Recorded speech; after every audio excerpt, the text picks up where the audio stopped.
Hello, welcome to Heritage at Home, the series where we discuss history, heritage, and digital technology. My name's Beth Rhodes, and today we're considering a topic very close to my heart, namely medieval St Andrews. Over the past few years, the Open Virtual Worlds team has been honoured to work with a number of historians, art historians and archaeologists reconstructing significant sites within the borough of St Andrews. And St Andrews was, of course, an incredibly important place historically. It's traditionally been regarded as the religious capital of Scotland.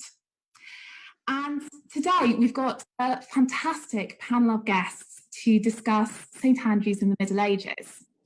We're delighted to welcome Michael Brown, who's Professor of Scottish History at the University of St Andrews and one of the editors of the publication Medieval St Andrews, Church, Cult, City, which I strongly recommend to you.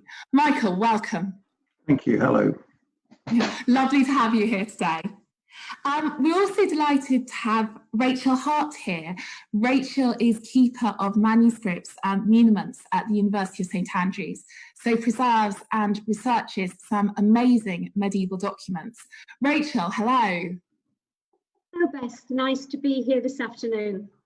Oh, thank you so much for joining us. We're also delighted to have Douglas Spears, who's Fife County archaeologist and has undertaken a number of excavations in St Andrews. Hello, Douglas. Hi, Bess. Oh, great to have you here. And we've got two doctoral researchers from the University of St Andrews, Chelsea Reutzker and Perrin Westhoff Nyman, who've both recently been part of some really interesting projects to digitally reconstruct Holy Trinity Church and also to study St Andrews' historic property records. Hello, Chelsea, welcome. Hi, Beth. Thank you for having me. Oh, thank you for being here. And Perrin, welcome. Hello. Hi, Bess. It's lovely to be here. Yeah, welcome back, in fact. Perrin actually joined us earlier on for a session on 16th century Edinburgh, which I recommend to you if you haven't seen. So welcome back. Now, I thought we'd start with sort of a bit of general discussion about St Andrews before going into some of the specific sites. So I think we've got a video of what St Andrews looks like today from the air. Ian, I think my colleague Ian Oliver, who's sort of controlling the technical side, I think he's sharing that with us. While we're having a look at some of St Andrews' beautiful scenery today, Michael, I was wondering, would you be able to tell us a bit about why was St Andrews actually a really important place in the Middle Ages? Thanks, Beth. Yeah, I think sometimes it's hard to imagine how significant St Andrews is as a medieval centre, because its importance derives from things which have lost some of their meaning in the modern world. And in particular, that means, as the name implies, that the relics of the saint are the key to the importance of the place. That somehow and at some point, possibly in the 7th or 8th century, some of the bones of St Andrew, the apostle of Jesus Christ, end up at St Andrews, or end up at Kilrymont, as it is then, and are set as the centre of a religious cult. And from that point on, this place, St Andrews, derives a special significance from their presence. There's a potency to these objects that really means something throughout the medieval period, and to many people through the modern era as well. And I think its importance for St Andrews is that it's an outward-looking cult. This isn't a saint from the north or west of the British Isles. This is a figure of importance across the Christian world. And very quickly, I think we start to see evidence in the centuries leading up to 1100 of pilgrims coming to St Andrews. So by 1100, St Andrews is already recognized as this major pilgrimage center. And in a way, everything else follows from that. The status and significance that it gives St Andrews makes it a natural center for religious worship, and also for ecclesiastical government. And I think it's that combination which explains all the different phenomena that spring from it, be that the cathedral, the borough, or indeed the university. So there's a relationship between the different parts of the community. But with the religious, the ecclesiastical settlement at the east end of the borough, with the now ruined cathedral that we see on screen there, being absolutely at the heart of what's going on. I was wondering actually, because the cathedral ruins are sort of no longer intact, one of the really exciting things we did was work on a reconstruction of what it might have looked like in the past. Ian, could we transition to the reconstruction of what the cathedral might have looked like in the past? Because it was a really, really important building for St Andrews and for Scotland as a whole. And Michael, could you maybe tell us a bit about the cathedral's significance and maybe also the priory that was attached to it? Yes, I'd be happy to. Yeah, we have to think of this as a community. And I think, as I was saying about St Andrews as a whole, it's a building which expresses and different functions and different levels of importance. So it houses a community of canons, a group of men dedicated to the religious life and to the service of the great church, live in the buildings adjacent to the cathedral and spend their lives celebrating Mass and serving in the great church. So that's one. So some people, it's a home. It's also the house of the relics. As we can see from the video, as you process up to the east end of the church, you're getting closer and closer to the relics themselves. And that's what draws pilgrims in. It draws them to become close to these objects because they convey spiritual benefits on them. But I think if you look at the video and its fantastic reconstruction, what you can also see is this is a church like no other in medieval Scotland. Its size and its design make it different. If you go to Aberdeen or Glasgow, they're much sturdier, solider buildings, and possibly because of that, they're still standing. But St Andrews is sending out a message that this is Christendom. This, though it's far to the north, is part of the Christian world. And I think that explains the design and layout of the church and the risks that are taken building a church that big. And it's expensive and it takes a long time to construct, and bits of it keep blowing down in the gales. I don't know, it is an absolutely vast building, absolutely. So some calculations say it's the sort of the largest building they constructed in Scotland until the 19th century, sort of the largest single roof space, isn't it?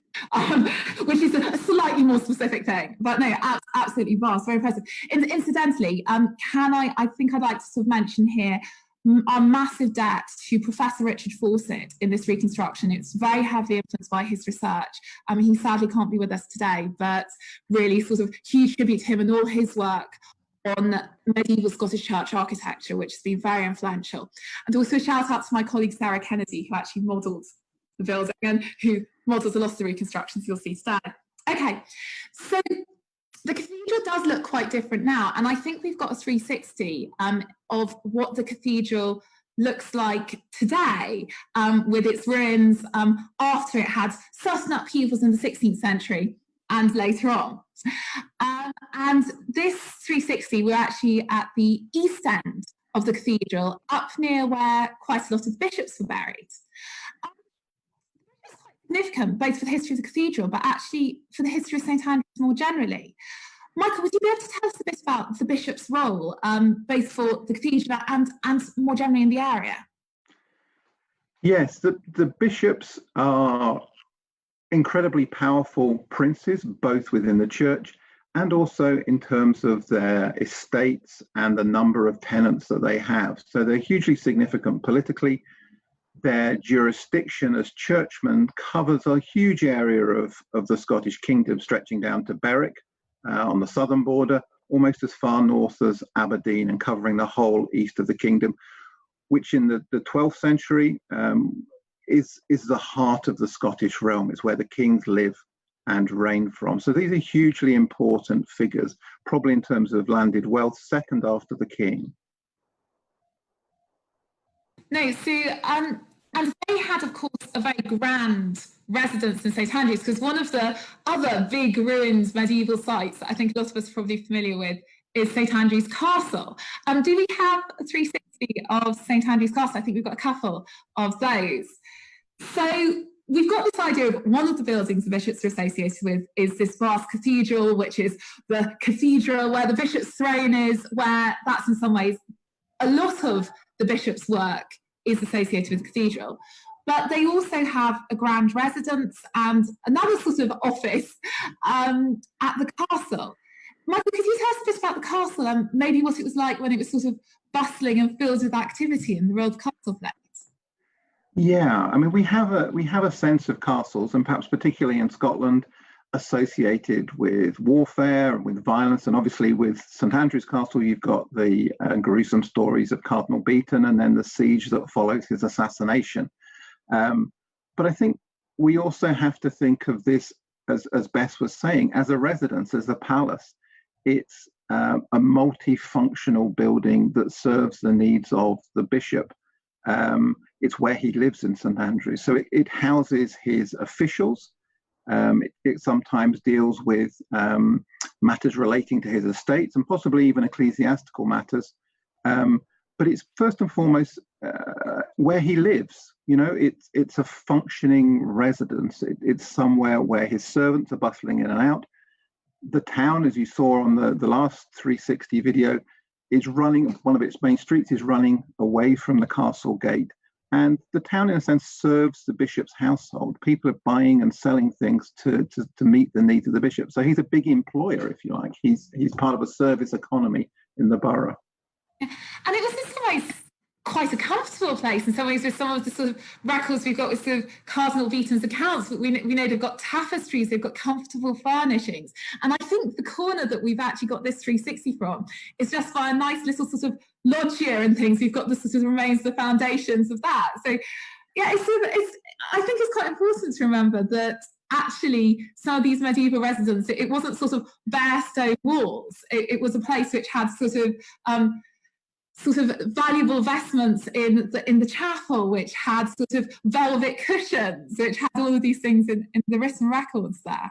Yeah, I think that's part of the problem, is we see the bones, we see the skeletal remains of these buildings. The same's true of the cathedral, and it's hard to get a sense of them as living, functioning buildings and some of the decoration that would have been within them. No, absolutely. But one of the things which is really fantastic, which can give us a bit of a picture for that, is of course the amazing written records. And one of the things that we're so privileged about with St Andrews is the amazing records that have survived, partly because of the presence of the university. So we're really fortunate to have with us today Rachel Hart, who cares for a lot of these medieval records. Rachel, could you maybe tell us a little bit about the history of the early university, which is, of course, one of the things that makes St Andrews a little bit exceptional in Scotland? And could you also tell us about some of the extraordinary documents in your collection? Yes, of course. I'm very happy to do that. The university, as Bess says, looks after some of the oldest records for an educational institution in the UK. St Andrews is the third oldest university in the UK.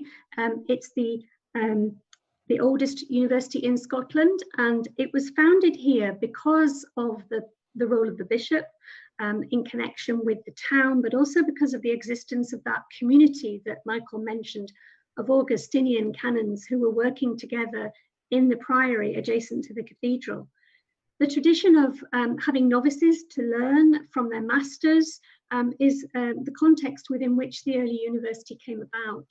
So those masters and scholars together with the bishop were creating a school in terms of medieval education, where young men, and they were all men obviously at that time, were learning together, and the bishop wanted to create an official university to actually give recognition to this group of scholars.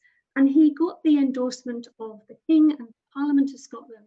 And together they approached the Pope, who at that time was the anti-Pope, Benedict XIII, based not in Rome, but in Avignon. He was actually living in the south of Spain when they approached him in 1413 to found the university. The only reason that they went to the Pope was because he was one of two people who could actually give permission for a university to be established. It was either the Pope or the Holy Roman Emperor. So they went to the Pope. They sent a man called Henry Ogilvie to take a request to the Pope that the university should be founded. And in those days, the way that Pope's permission was conveyed was by a letter. And so on the screen here, we have a picture of the papal bull of foundation, which is the confirmation of the charter of Bishop Wardlaw, which he granted in 1411-12, and which was confirmed by this charter or this papal bull of Pope Benedict XIII in 1413. It came back to St Andrews along with 5 others, so there were 6 bulls in total that were received in St Andrews, and it arrived back into St Andrews in February 1414, and there was great celebration and bonfires in the streets and lots of wild parties. And the next day there was a special ceremony in the cathedral, great Te Deum, a service of gathered clergy to celebrate the foundation of the university as this papal letter was officially read out or promulgated. So that is the establishment of the university. It had no buildings of its own in the first instance. The scholars continued to meet in the cathedral and priory area, but soon the land adjacent to St Mary's College, where St Mary's is now founded on South Street, was allocated for the new university and for the Faculty of Arts, for its pedagogy, its place where it was to teach students. Do we have some documents associated with the Faculty of Arts?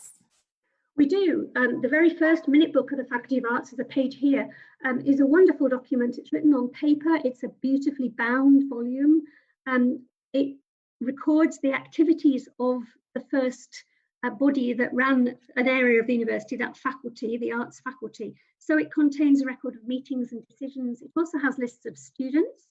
So this is a really important record for identifying who was part of the early university community. And there are names of some very eminent early scholars and members of the community in there, including some of the Scottish Macas or poets, like Gavin Douglas and William Dunbar. And so there were lots of very interesting records within that about how the medieval university actually functioned. The Faculty of Arts Minutes is the place where we know how old the medieval mace is, for example, which is still used by the university today. It was commissioned between 1414 and 1418.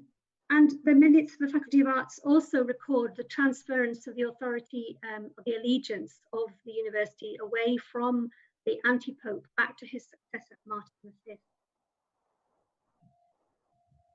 That's really amazing. I think it's so exciting, the fact that we've got these names of these early students, and there's of course thousands of students at the University of St Andrews today, but they still go through a process of matriculation. There's still a chunk of Latin when they go through their documentation. It's really wonderful having this link right the way through back to that early generation of students and recorded in books like this. It's wonderful.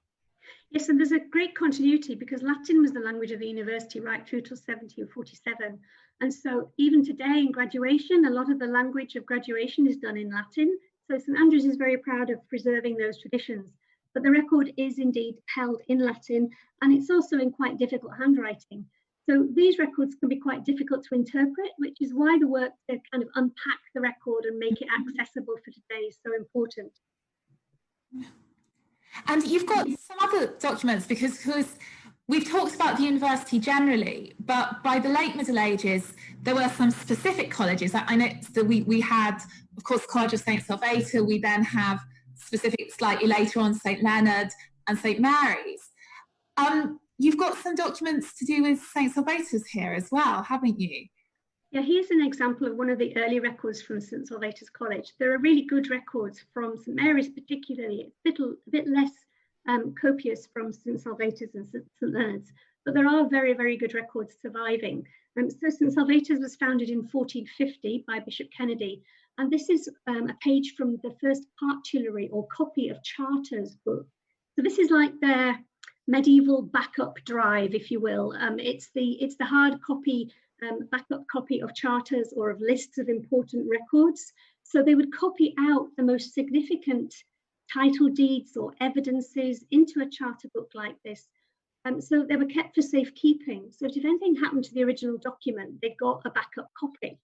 So this page actually shows an inventory of the possessions of the college.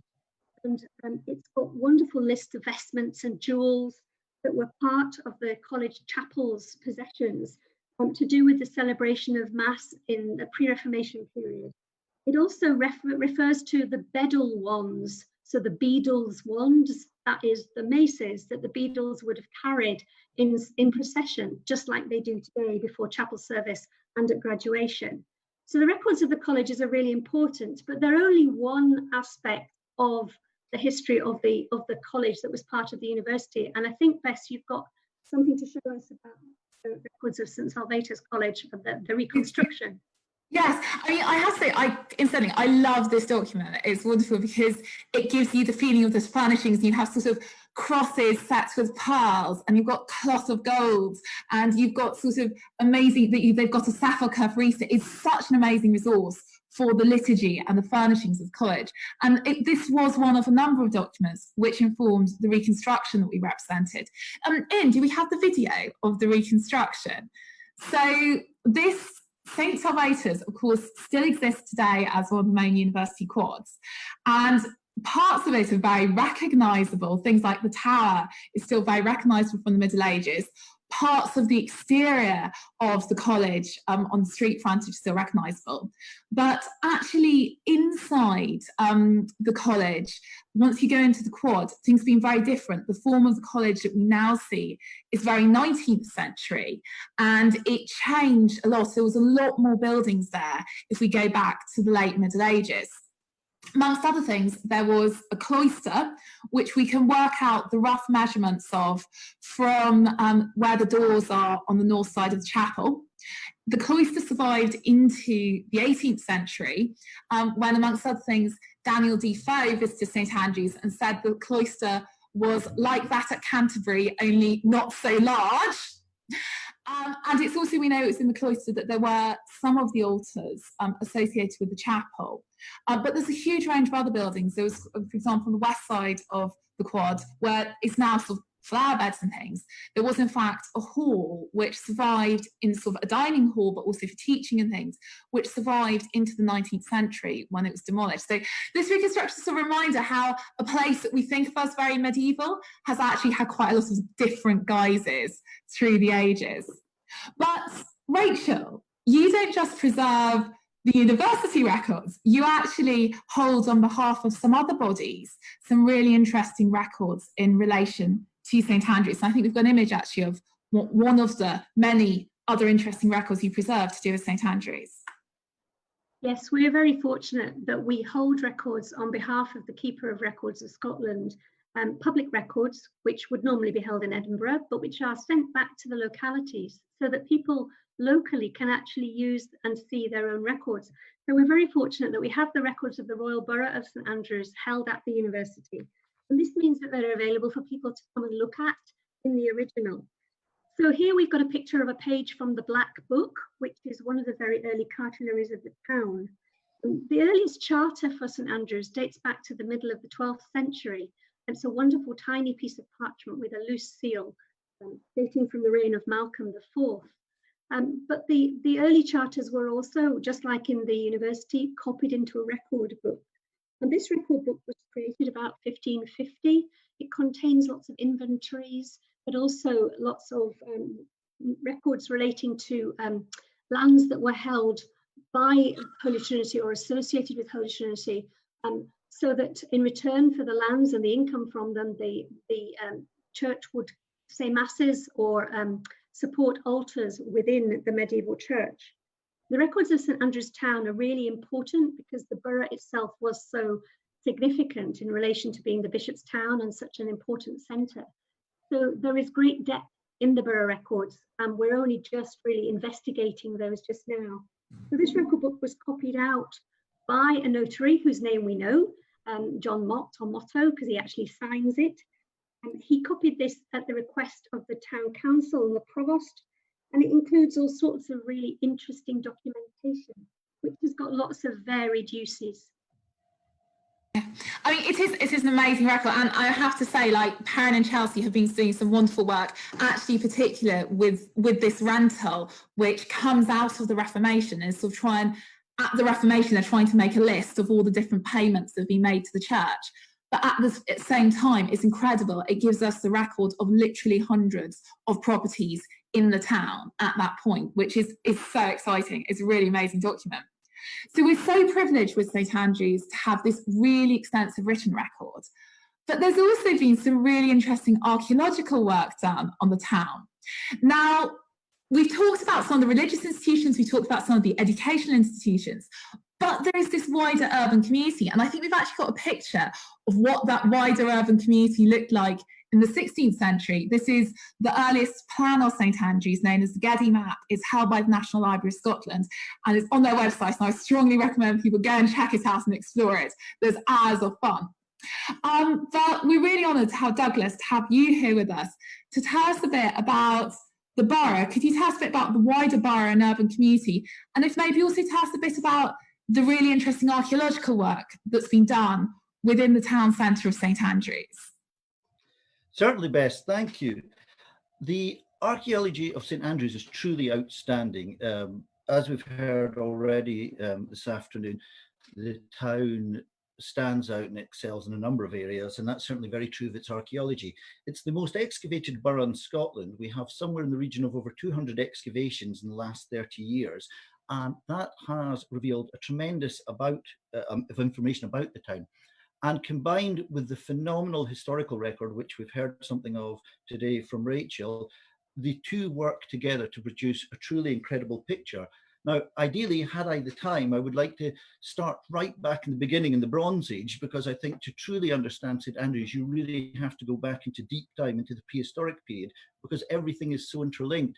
To understand why it becomes preeminent in the Iron Age, then in the Dark Age, and an early medieval royal centre, which leads to the foundation of the monastery, which in turn leads to the foundation of the borough. They are so interlinked. It's such a long continuum that you really have to go back that far. But unfortunately, we don't have that amount of time today. So I'm just going to skip straight over to the middle of the 12th century and the foundation of the borough.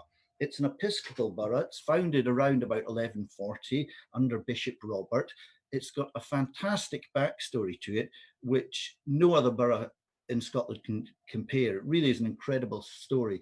But essentially, to summarise it, it all comes about because of the king's desire to fulfil Alexander I's wish for a Augustinian priory at St Andrews. The bishop complains he doesn't have enough money to do this. King David goes wild about this, suggests, or rather forces him to found a borough with the express intention of using the wealth created therefrom to actually fund the priory and more widely to pay for the diocese. Now, of course, at this early period in the 1140s, boroughs are very, very new. They're experimental. This really is an experiment in physical economic development. The idea had been copied from England, which had been brought over from the continent, but it was a simple, straightforward idea whereby if you concentrate the right people in the right place, so bring tradespeople and craftspeople with merchants together, and you empower them with a whole suite of new legal legislation, allow them to hold their lands in burgle tenure and so on, you can actually create an environment which produces movable wealth which can be taxed. And of course, as most boroughs are the property of the king, the money goes to the king. There's a slight difference here in that this borough is a property of the bishop, so the money's going to the bishop. But we can see this in the archaeological record very, very clearly. And the Getty map you put up there is an outstanding aid to this, but it is slightly deceptive because, of course, what we're seeing there is the borough at its most advanced form in the late 16th century. The borough, as founded in the 1140s, was a tiny little collection of a few hundred people concentrated at the east end of South Street, a single axial street, which probably ran from about Abbey Walk down to about St Mary's, no longer than that. But it was so successful that it very quickly grew. So by the 12th century, the end of the 12th century, we have an abundance of evidence. So for example, we have charters of later bishops from the 1180s forbidding the taking away of craftsmen and masons from the work on the cathedral to work on private domestic houses and so on. So clearly everybody's trying to get a hold of tradespeople at this time. We have a number of other features as well. We have confirmations of the burgesses' right to enter their borough by the traditional 4 ports again by the 1180s. We see things like bishops empowering the burgesses to create a new market, to move the market across, all of these things which are fostering this tiny little concentrated marketplace. And the success of this borough just keeps on growing. And so it continues on throughout the medieval period and so on, expanding along South Street and along North Street. Market Street is created and so on, until we see this fully formed, fully flourishing picture of the borough, which Geddy portrays for us here in the 1580s. But one thing I would say about that plan is that it can be misleading, in the sense that we see, and particularly if you've ever looked on Google Maps or from the air of a picture of St Andrews, the way in which these 3 principal axial streets all converge on the cathedral, and as Michael has pointed out, the significance of that shrine of St Andrew and the priory and all these kind of things. So it looks like a complete work of a new creation. It looks like Maynard the Fleming, our individual brought in by the king in the 1140s, almost certainly one of the provosts of Berwick, to design this borough, to encourage the settlers and so on to come and settle there. It looks like this was all designed, but the archaeology is telling us a slightly different picture. And I'm confident that what we're actually seeing is a Dark Age monastery, probably found around the Pictish Corrective of about 715 or so. And we see, of course, because this was a very important focus from at least that 8th century period, of course, you needed access to this. So we see routes going away from it and to it. Yeah. So North Street, of course, continues on a line which just takes us to Guard Bridge and the ferry crossing there at the mouth of the Eden, whilst South Street carries us past Strathkinnis and onto the first fordable crossing at Daresay. So these routes have ancient origins, almost certainly Iron Age origins. So what Maynard R. Fleming is doing in the 1140s when he creates this new borough is actually just using a pre-existing street, or at least a track system and so on, to plan and so on his borough on. So what we're seeing here is not just a medieval burgle landscape or urban morphology and street plan, but it actually preserves a trackway system and so on, which has prehistoric origins. So one thing we found throughout all of our time working in St Andrews is it never fails to disappoint. It's got a super abundance of archaeology, and combined with that historical picture, it really is almost like the Rosetta Stone for understanding boroughs in Scotland. It unlocks our understanding of just about every other borough, because nowhere else has the same amount of documentary evidence, the same amount of archaeological evidence, or the same preservation. And the last point I would make as well, it was a fantastically successful borough, as has been pointed out, up until the late medieval period into the 16th century, and then suddenly economic decline in the 17th century.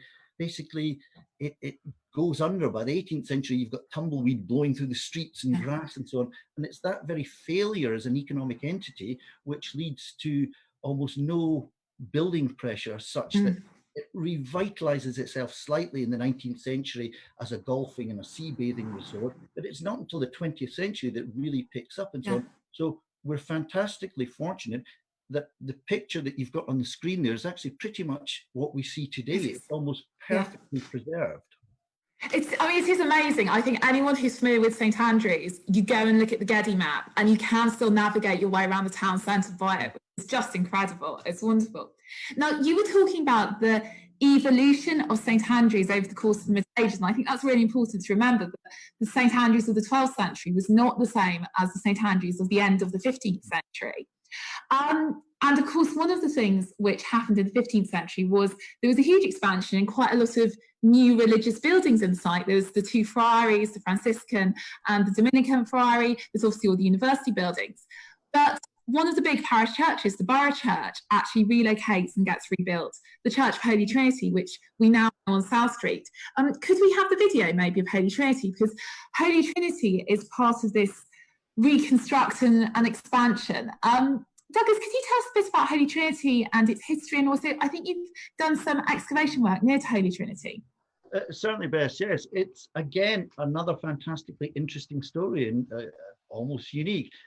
The formation of parishes in the mid-12th century is part of King David's essentially reform of the church in Scotland. He revives a number of extinct bishoprics and creates a number of new ones. And of course, these need funded. And so he imports from England a well-established system of parishes whereby there's a church set within an area of parochial jurisdiction. It has a land, an area which is tied to it.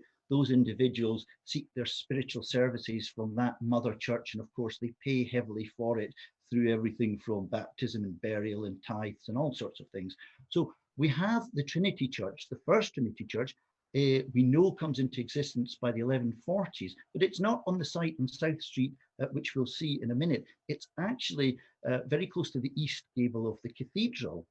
We don't know if it was a standalone building at that period. It's not impossible that it was actually part of St. Rule's or had some other form. We really and truly can't be clear until about the mid-13th century. And then we know for sure that we're dealing with a standalone parish church.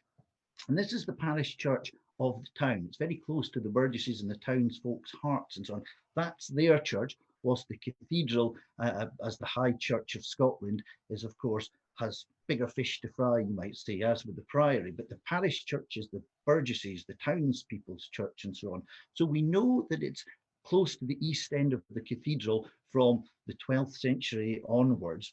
And it's likely, certainly the building in the 13th century that was consecrated by Bishop de Burnham in the 1240s, it probably wasn't a new building. It could have easily been 100 years old by then. It was relatively small, and we don't know very much about it, and it's surprisingly poorly recorded in the historical record, but archaeological evidence from the 19th century through grave digging essentially has come across its foundations. So we know where it is and we know something about it.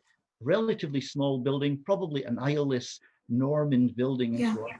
And by the 15th century, that was wholly unsuitable for the needs of a confident, growing economic borough like St. Andrews and so on, particularly with the nature of piety at this period and the desire for the patronage of altars and so on. This little building just wasn't up to the job. So we know from the historical record, which Rachel curates, that we have a pious donation, I think, is it William Lindsay of Byer, who in about 1410 gives 7 conjoined rigs on South Street for the foundation of a new parish church to meet the growing needs of the community. So they relocate to South Street, and that's a site which is still used as a church today, but the appearance of that church has changed a lot, hasn't it? Because they had quite made.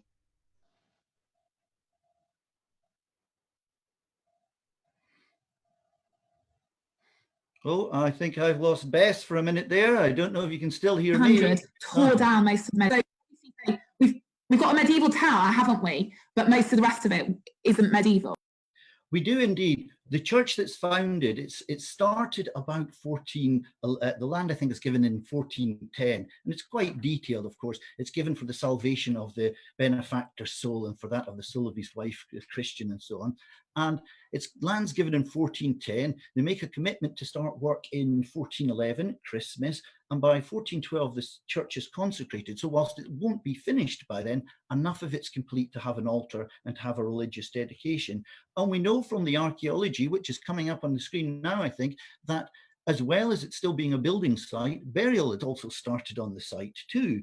Now, what we can see in this picture in front of us is a number of St. Andrew's burgesses who died almost certainly in 1412, I would say, but because this is the basal layer, the very bottom layer or first layer of the cemetery that's actually underneath and all around the Holy Trinity Church. So next time you're walking around St. Andrews and you're under any of those streets or in the Hay Fleming Library or anything, there's a large medieval cemetery underneath you.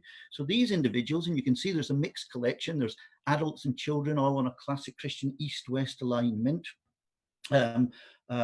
exhibit a range of pathologies as you would expect for a medieval population. They're largely young. They exhibit a horrendous collection of vitamin deficiencies, bone deformations, poorly healed broken limbs, all sorts of things, particularly dental problems that, you know, were sufficiently bad to produce ulceration and kind of abscesses that could bring about death, and probably did in some cases.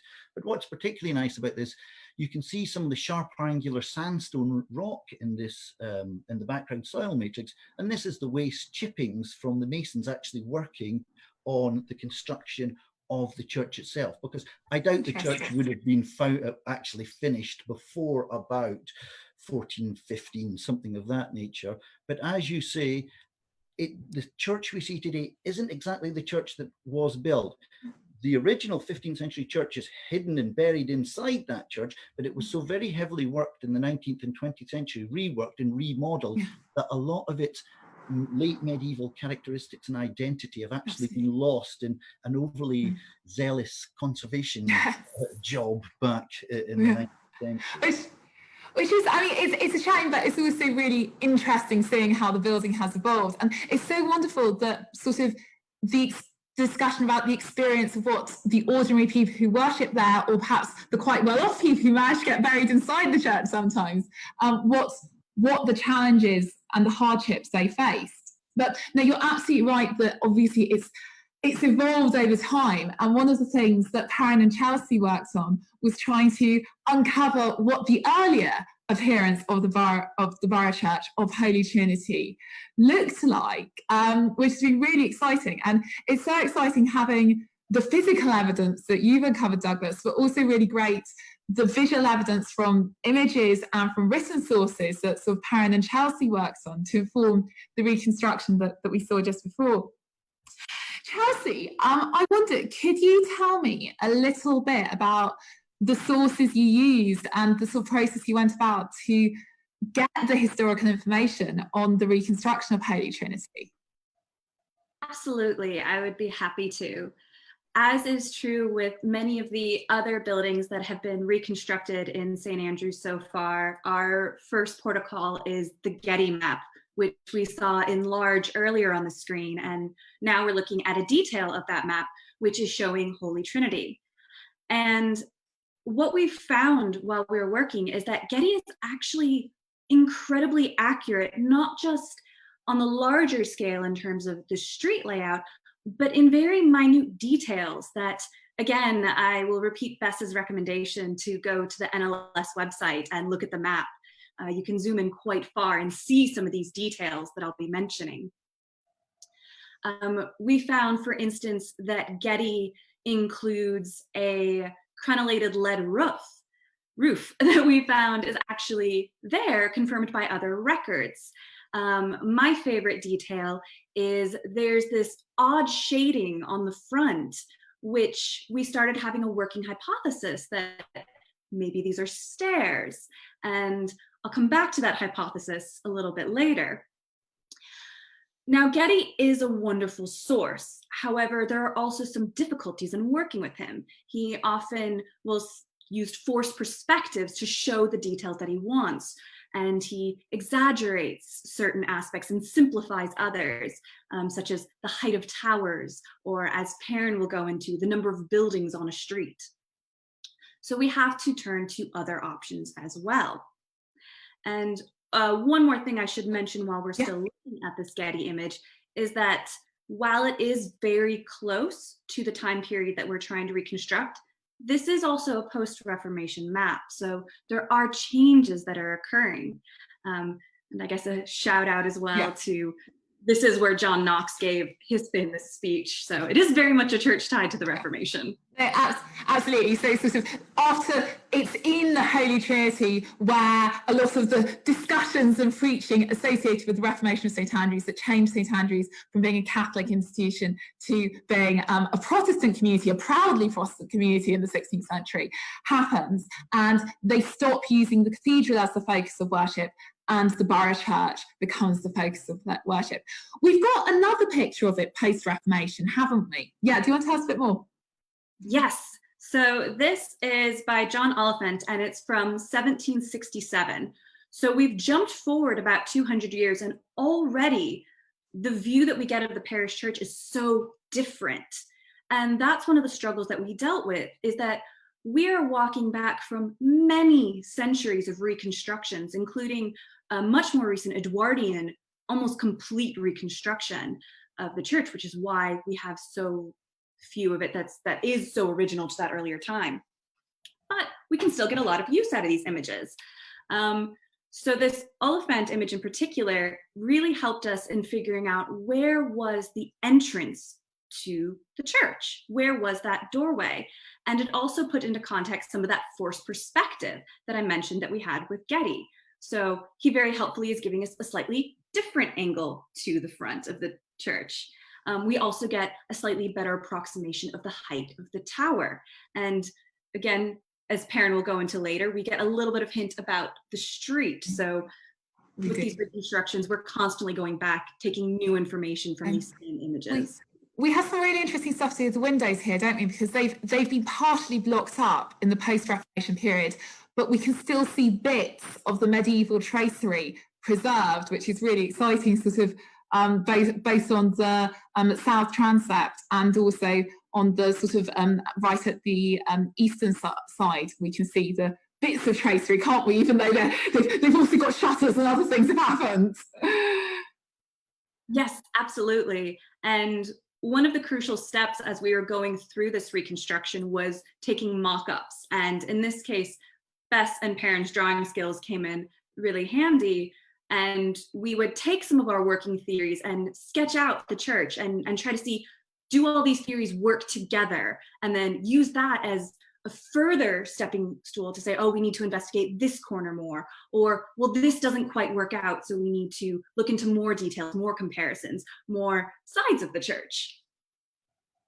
We've actually, so thus far, all of these we've been looking at have been from the south side of the church, but we do have another image from the north side of the church, don't we? This is just before it all gets torn down, isn't it? Yes, and this really gets at one of the joys of working on a reconstruction, an image that might come across as rather plain or boring. This is the backside of a church. To us becomes extremely exciting because it's a view that we don't get in most of our sources.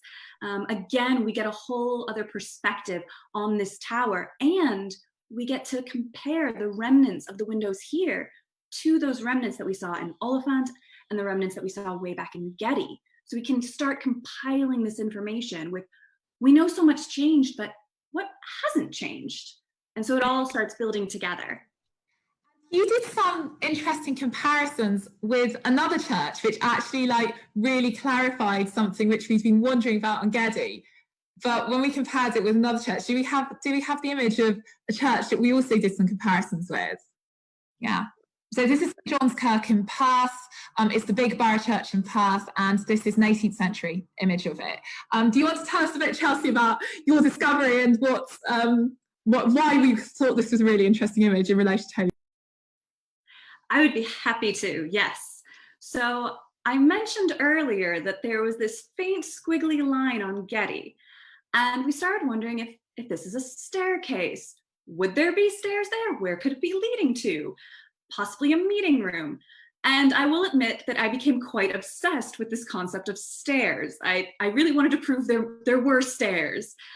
And then we came across this image here. Now, this is a much later image, as Bess mentioned, but the building of this kirk was very contemporary, or rather, I should say, rebuilding works on this kirk were very contemporary to Holy Trinity. And we know that some of the same workers worked on both of them. And if you look at the little side door, there is a little staircase, just like we have on Getty. And it's showing that it's going up to a meeting room. So this is this comparative example that seems to prove that there is in fact a staircase. And then we brought in a whole other body of sources. So we've been focusing on the visual sources, but of course this is backed up by written accounts, whether that's descriptions in the rental agreements or descriptions in the Kirk sessions. And in the Kirk sessions, they in fact talk about a small meeting room over the door. And so it just all comes together in this beautiful way. It's one of those lovely moments where the visual sources and the written sources actually came together rather than diverging, as they unfortunately so often do. Chelsea, that's fantastic. Thanks so much. Now, Perrin, you were very much a part of this research process as well, but you and Chelsea have also been working on some other things. You've been working on the amazing property records that Rachel takes care of. In fact, we're very lucky we got some funding from Burnwind to support you in that. Also, I should possibly say that some of the wider work on St Andrews has been supported by the Community Trust and also supported by the CubeSo project. So we've been very grateful to our various different funders. But Perrin, you were lucky enough to do a project, particularly to do with Burnwind, on the property holders in the borough, and you've looked at some really interesting things. You've looked at a lot of places in town, but you did some work on the street that runs just to the east of the church, which we now know as Church Street, but back in the day was known as Kirk Wynd. And I think we've got a little slide which has got some information about that. And Perrin, could you tell us about some of your research into the property holders? And you found some interesting things there.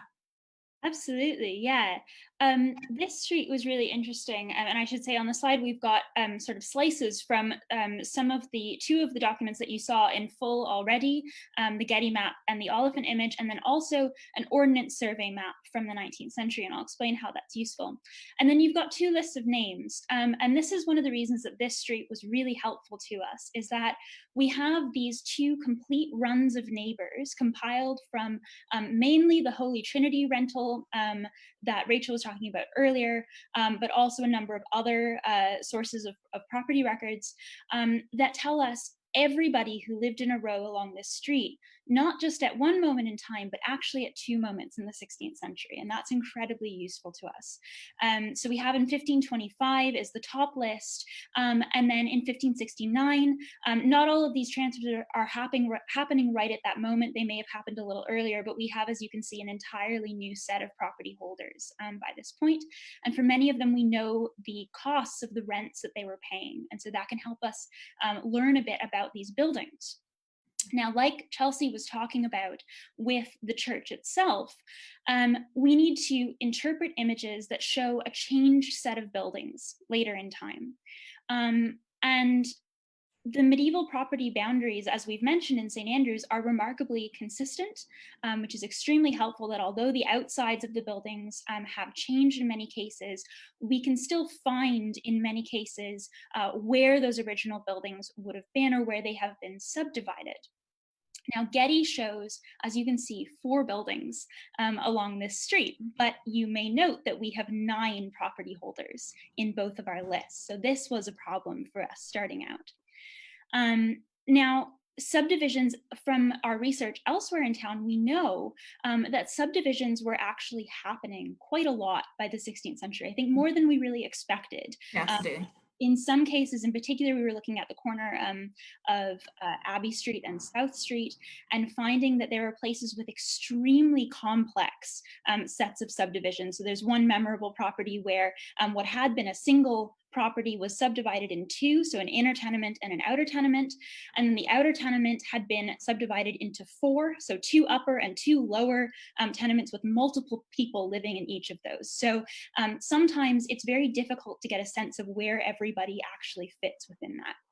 Kirk Wynd is very useful because the records actually tell us this person lived next to this person, who lived next to this person, who lived next to this person. And when you start putting them in a row, they all match up very handily. So again, this is a really nice run of names. This still leaves us, though, with the problem of how they fit into what Getty is depicting. So we can be sure that this is our set of property owners, but how do we then go from these written records and Getty's image to our actual reconstruction? Because of course we need to include a lot more buildings in that than we can see in Getty. And one of the things that we were very aware of is that Getty's depiction of the town is, in terms of its overall shape, is slightly off. So Getty is representing a rectangle, whereas we know St. Andrews is shaped a little more like a triangle. And so what that means is by the time we get to Kirk Wynd, Getty doesn't necessarily have room to show everything that he might like to show.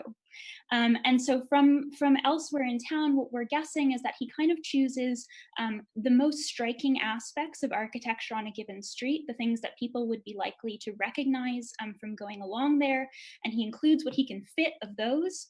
And then in parts of town where he doesn't have enough space, he leaves out the rest, and in other parts of town, he puts in loads of extra buildings that don't really belong there. And so we need to keep that in mind. And so what we did was we looked at Oliphant. This slice is from the very, very, very edge of that image, and it shows just a couple of houses. But one thing that jumped out to us was that there is this one building, it's the one with the sort of stepped design, which looks like it could be quite a high status building. And so we stood on the street in St. Andrews and tried to take photos from exactly the right angle to see how many houses along that street that one is, to try and match it up with the OS surveys from later. And it looks like that could possibly be the fourth house along the street, which actually, if we go back to the Holy Trinity rental, we find had quite a high rent in comparison to other houses on the street. I believe it was just over £3. And so from that, we can hypothesize that we might be able to put that specific person, so this is in 1569, it's the Bernard Rate building, might be that building. And so from that, we can start to match things up along the street, and using the visual sources, using the property divisions on the OS map and trying to match them up, looking at numbers of doors and chimneys along the street and stuff like this, try to match up who actually lives where.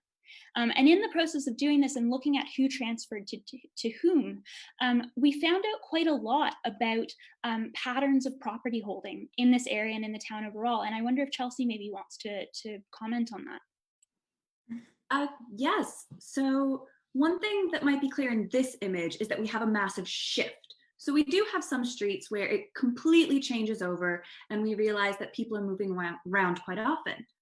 But on other streets, what we find are these family lineages. And we start noticing certain family names pop up over and over again. So the Greggs and the Addies in particular are two very prominent St. Andrews families in terms of occupation of tenancies. And it becomes very fun to trace these names, and it actually becomes really important to trace the women. Because at this time, the women aren't taking on their husband's names. So you can often only detect that familial relationship once the husband has died and the woman is recorded as relic or widow of. And in some cases, once we discovered this connection, a whole series of unconnected names suddenly made sense. These were all families that were marrying into each other and passing property. But it also revealed that a lot of women were owning property, which was very cool. It's fantastic, that, Les. So I think it's really fantastic to see, yes, there are some properties where there's stability, but also I think it is so striking. You do get streets like Kirkwynd where, at least on the surface, there is considerable change over time, which is it's really interesting. There's so much more we can unpack. It's so exciting, and there's so much potential. But I think it's so interesting the way you've got those changing names, changing families, changing properties on this. I think we sometimes have a perception of the Middle Ages as quite static, and it's showing a much more complicated picture. And also it's great writing the women back in there. It's fantastic. I think if it's all right, I'd like to go into try and walk around the reconstruction a little bit, and maybe look a little bit more. Yes, brilliant. So here we are on the south side of Holy Trinity. If we look at, can we see the steps, the famous steps? Yes, we can. There is some discussion about exactly how we should show the porch at the front, but here we are on the south side of Holy Trinity. We've got the south transept coming down towards us with a little door on the side. Ian, can we move up along and move up what is now Church Street? So just go up the street, that would be brilliant. Do you want to say a little bit more about this street and the things we're going past, and maybe some things people might recognise? Yeah, you can see on the left there, we mentioned some of the tracery that we had seen in the Oliphant drawing. And this is one of the things Chelsea mentioned, that it's useful to have things from just slightly different angles, because on the Getty map, you can't see that part of the church. And so we had lots of discussions about, are these medieval windows surviving? Were these put in maybe just before the Reformation? Are these post-Reformation windows? All of these questions that we have to sort of go into. And I think one of the things about doing a reconstruction is that you are forced to look at those details that you wouldn't necessarily look at otherwise, that you might say, oh, we're not sure, we don't have enough information, but for this you have to make that decision. And so it's important to us to sort of have a lot of documentation of why we've come to that decision, and to try to show that as much as possible. So just going to the back of the church here, and I wonder, Bess, there was a building that you wanted to mention in particular. Oh, there is. If we're coming, so we've come up Church Street, which in those days was quite a bit narrow. It gets widened a little bit later, and even if you look at the early OS maps, you can see it's a little bit narrow. We're coming down here, and we'll come up along quite a strange-looking building on the right in a second. And actually, Douglas might have some insights on the slightly strange conical building coming up. On the right, I hope, as we go past the transepts on the north side of the church, which incidentally, yes, here we are, it's coming up on the right. Can we have a look at this slightly conical building? And Douglas, can you tell us what you think this is? Certainly, Bess. From the Getty map itself, it's the building appears very much like as you've depicted there. The mapped version probably has a slightly flatter top to it, and it has all the hallmarks of a malting kiln. It's theoretically possible that it's a ducat, a beehive ducat, which in the 16th century commonly took on this sort of beehive cellular form. But I don't think that's terribly likely in such a central part of the borough, although ducats were known throughout most boroughs. But I think this is probably a malting barn, a malting kiln, a simple situation whereby you have the barley, you have it suspended on a wooden floor in a kiln. Low heat is introduced underneath the wooden floor from an outside fire, and of course that encourages germination and sprouting and so on of that barley, which you then add to water, mix up and so on, and that makes the mash from which you can brew beer, and you can go on to distill that mash to actually produce distilled spirits, which we know was going on quite widely from the archival record in Fife at this period. But this superabundance of references to brewing and drinking and alcohol in late medieval and early modern town records. No, absolutely. So this malting is, I mean, there's certainly lots of references to sort of malt cobles, malt kilns in the documentary reference. Ian, can we carry on moving around the church if we look towards the church? Yeah. So we're just by the, in fact, if we look up a bit, we can just see the tower. I don't know whether we can look up. Yes, we can. So this tower will be recognisable. That's the one bit of the medieval church that's still standing. But if we go down, looking back at ground level, we'll come up towards, for those of you who know St Andrews well, we're coming up towards Pizza Express is now located. So we're in the square at the back of the church. We've obviously got the graveyard here with all the, well, when I say the really interesting burials that Douglas has excavated. And then we're coming down Logie's Lane. We've got a little low building on the right, which we've represented with a vaguely ecclesiastical air, which we've represented as the Song School. We know that the Song School was for Holy Trinity was somewhere along the street, possibly not in this exact location. We also, you may have noticed further back, there were some gaps in the buildings on Logie's Lane, and that's reflected in his documentary records and also actually reflected on maps going through as far as the 18th century, that although Kirk Wynd was built up along its full extent, Logie's Lane actually had some gaps in it. But we're coming down now towards the corner of the church and a property on the corner. And Perrin and Chelsea, do you want to tell us a bit about the research you did on that property? Yes. So bringing in again the modern lens, this would be where there's now an outdoor sporting goods store. But when we looked at the rental agreements, what we found is this is another one of those cases of this was a building that was owned by a woman. Her name was Alice Carno. And in this case, she actually passed it to her daughter, Agnes. So not only do we have a woman owning this building and it was actually accruing money on it, we also have it's being passed down through women from mother to daughter. So again, that powerful reminder that women are playing an important part and that this neighborhood is actually very important and it's a very wealthy neighborhood if you're in that Holy Trinity area. That is fantastic. Okay, shall we move round towards the front of the church, have a quick last look at the church, and then I think we will probably wave goodbye to the church and go on to questions from people who've been watching, because I think we have got a lot of questions from them. If that's all right. Okay. Beth, can I just make a quick observation? I too rely very heavily on the Getty map, but one thing that I particularly like in terms of its depictions, we find in the archaeological record of our standing building surveys. For example, at 52 South Street, we were able to recover the ends of timber jetting. So you've depicted these timber jetting features on the fronts of stone buildings and so on. And when we've examined older buildings in St Andrews, we can actually find these put-log holes which supported those. And not only have we found those holes, but we've actually found oak beams inside them, which rather than being removed, were just cut off flush with the face of the building. So very often, particularly on South Street, but across the borough, buildings which appear to be 19th century actually have much earlier origins. And indeed, we've got accurate information to demonstrate that certainly the ground floors, the stone floors of a number of the cellars on South Street are actually as old as the 13th century. And you really don't come across a lot of standing 13th century domestic buildings in Scotland, but St Andrews has a number of them. I mean, it is absolutely incredible. And I think it's so important that we're aware of these potentially really historic things which are sort of contained within these sort of 18th and 19th century frontages, but actually that there's these incredible old cores to the building, and they sort of built out and done a facelift, but that there's something much older there, which is so important. And it's of course why it's important that we preserve very carefully the properties in the town.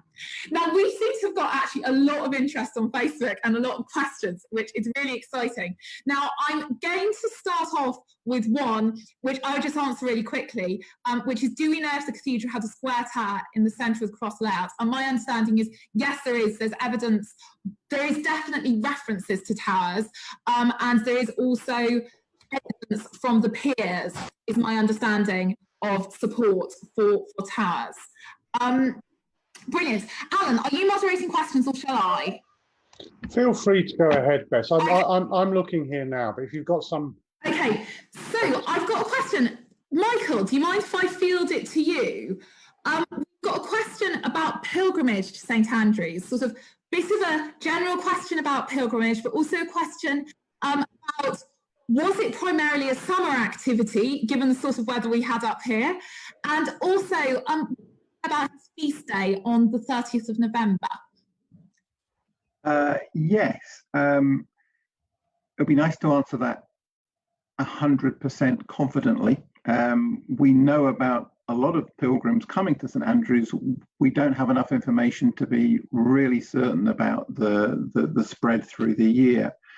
But what is clear is there are a number of special days that are designated for displays of the relics and to encourage pilgrims to come to St Andrews.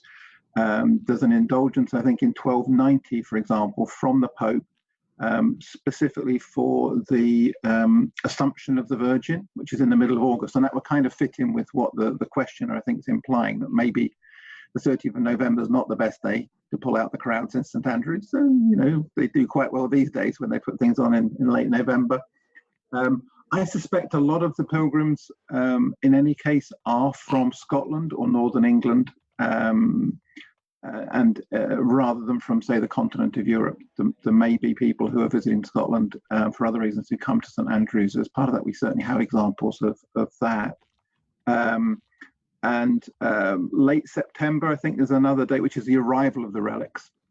So there are a number of days. It's not simply the end of November, but part of that might be deliberately to obviously spread the pilgrims through the year and possibly to encourage people to come at gaps in their working life as well, gaps between different activities in rural Scotland. It's so complicated because I think one thing we perhaps should have mentioned is that the documentary record for things like property and things, and for like the administration of the medieval university, is absolutely incredible.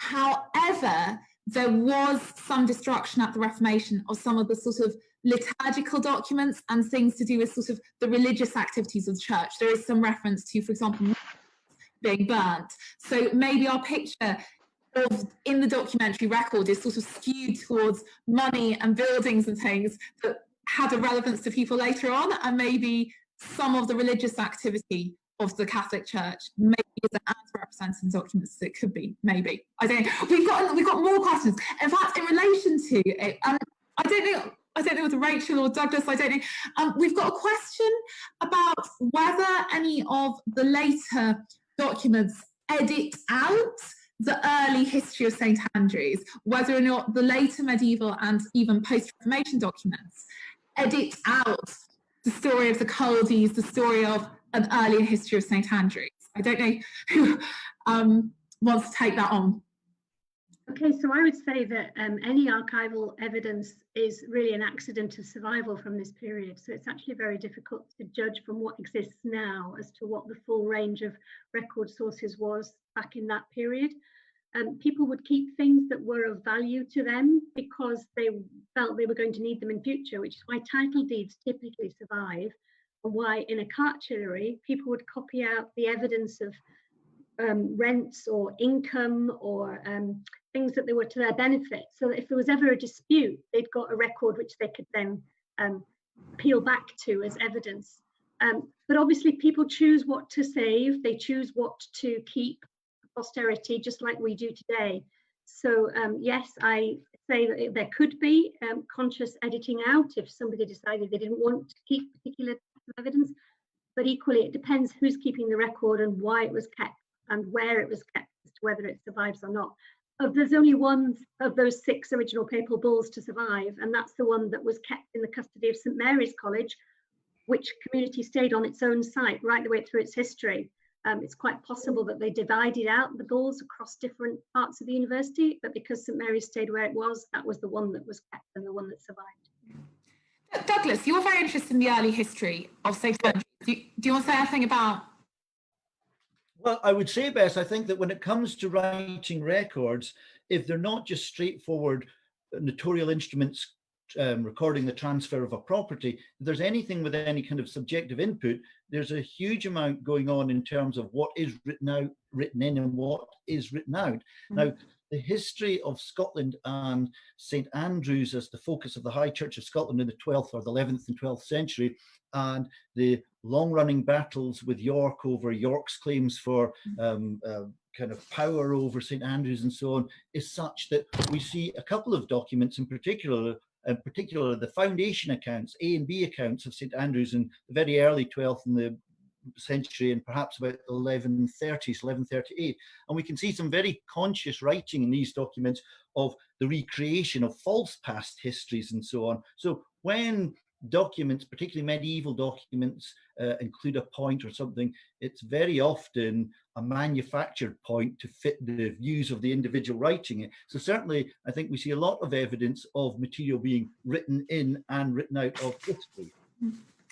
Thank you. Now we've got a question about the lovely picture of the north side of Holy Trinity, the George Henry Hutton image. Chelsea and Perrin, do we have an approximate date for that image? Chelsea, you're muted.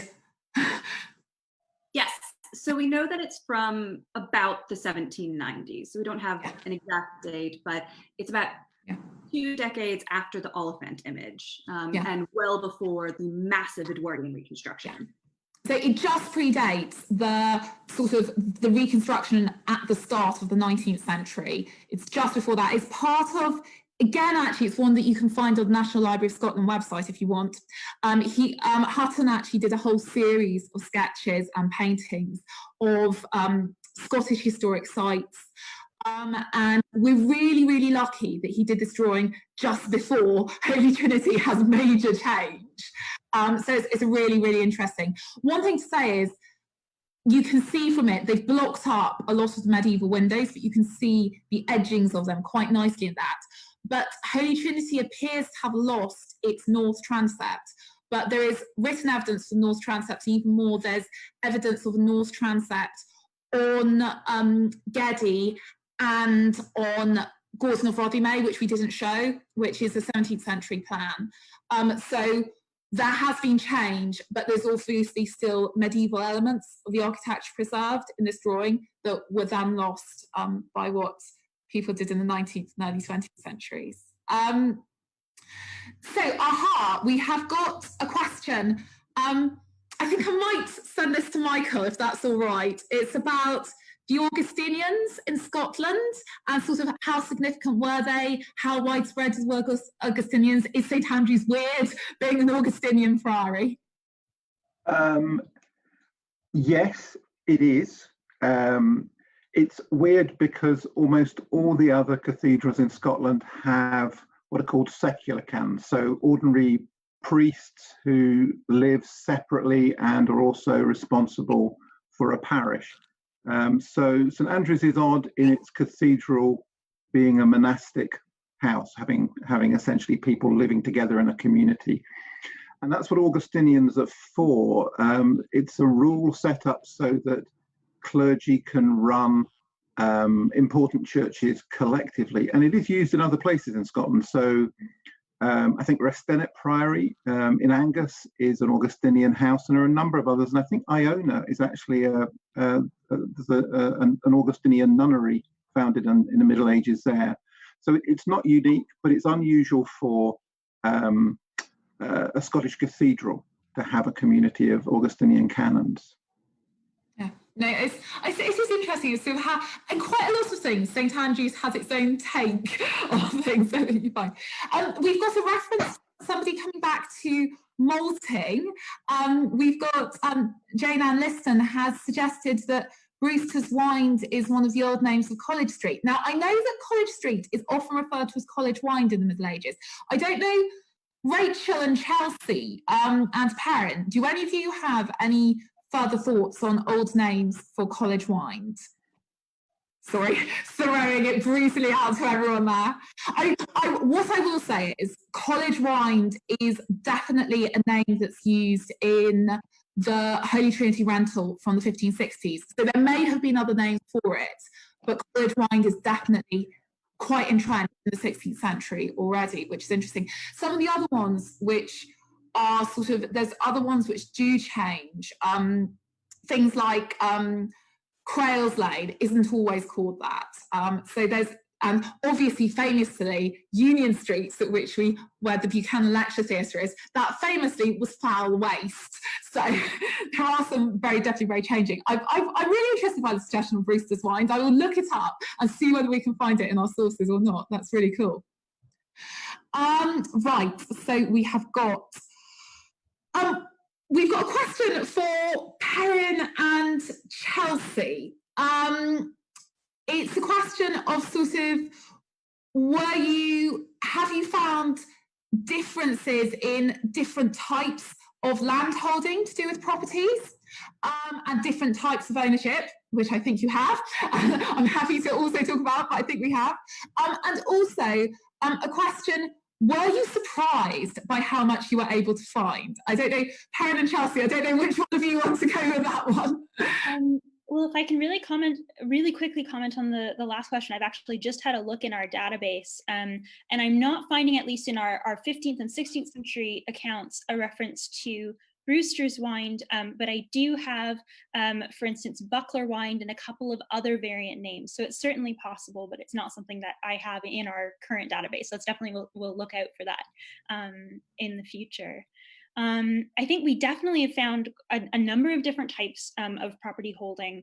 Of course, there's the automatic difference between someone owning a property and sometimes somebody resident in the property, which isn't always necessarily immediately apparent in certain types of property records.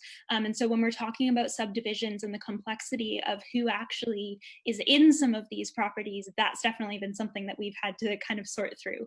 When sometimes we'll have a list of quite a number of names attached to a given property who maybe couldn't possibly all be there at a certain moment in time.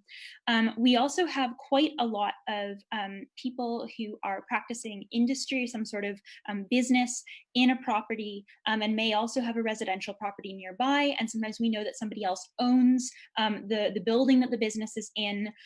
There's a couple of instances of this, again, going back to South Street and Abbey Street, and I refer to that because it was a very complex part of town. So it's somewhere that we've sort of dived into a lot of these questions.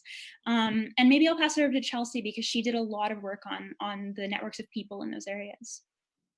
Yeah, I would say in terms of the amount of information that we were able to discover, oftentimes we were revisiting the same entries because we kept finding new items of interest. And in this case, you know, we're trying to assign people to properties, but we started noticing patterns in who was signing off as witnesses to the rental agreements, who was acting in different official positions. And we started realizing that there's even more networks present here of who everyone's interacting with, who's holding positions of powers, who is holding second jobs that might not always be registered.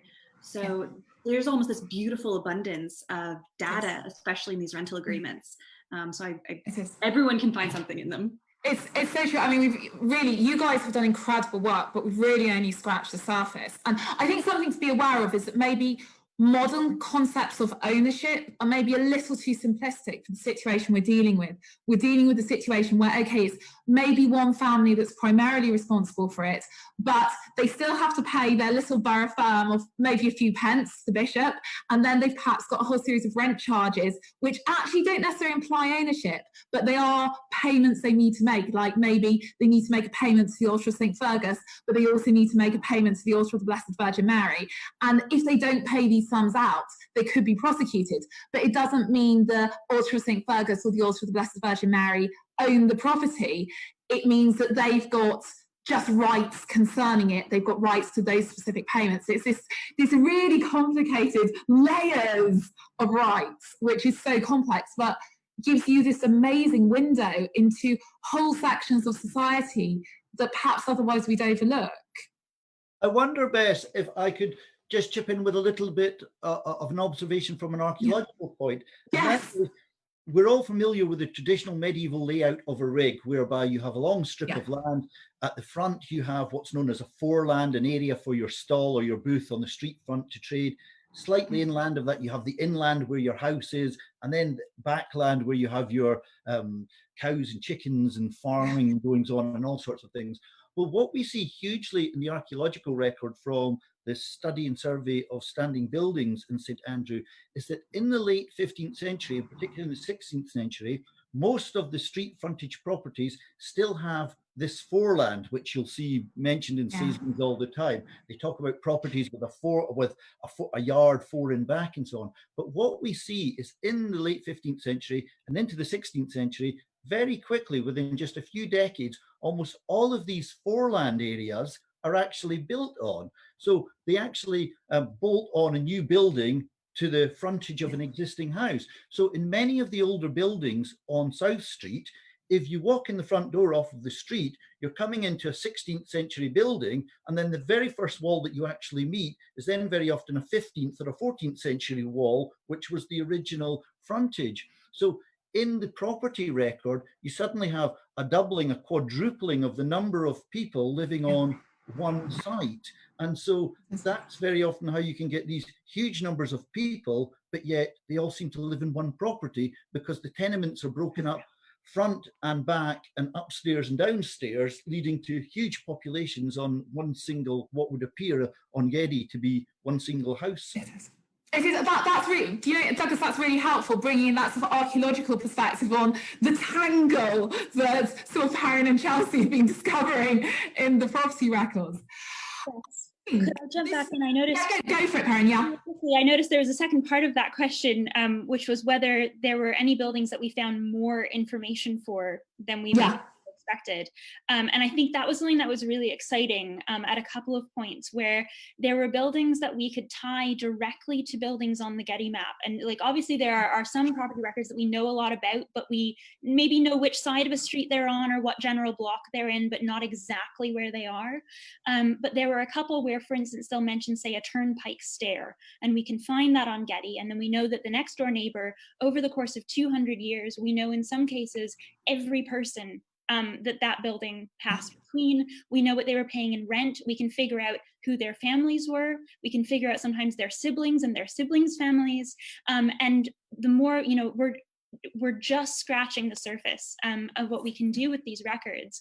We already have 1,500 of them in a database, and that's already incredible to work with. And I also think mentioning that the fact that they are in special collections at St. Andrews and that we were able to continue to go back there and look at them has been so valuable for this project that we can always go back to the source of that.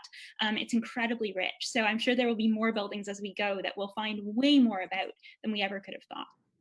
And I think massive credit to you and Chelsea for having put in so many hours on it, and massive thanks to the amazing help that we've been given by Special Collections, who've been unbelievably patient and helpful and have done some great cataloguing work that meant we were able to know these documents existed, which was so helpful.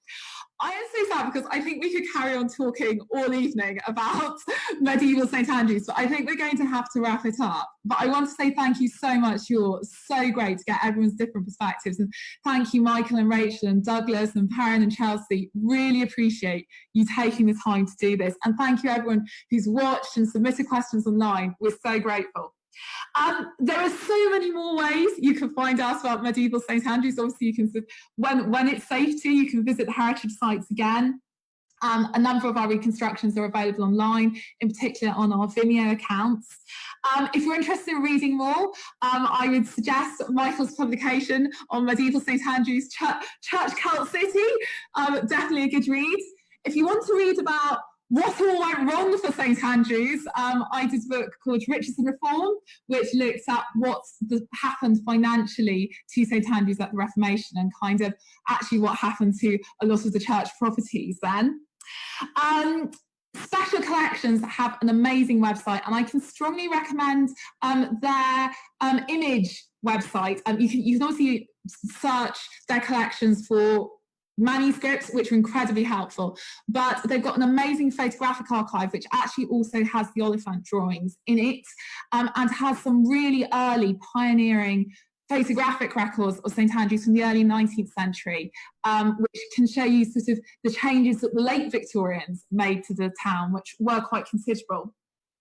I sort of lots of really worthwhile material available online about some of the excavations Douglas has been involved in, a number of different sites in town. I really recommend.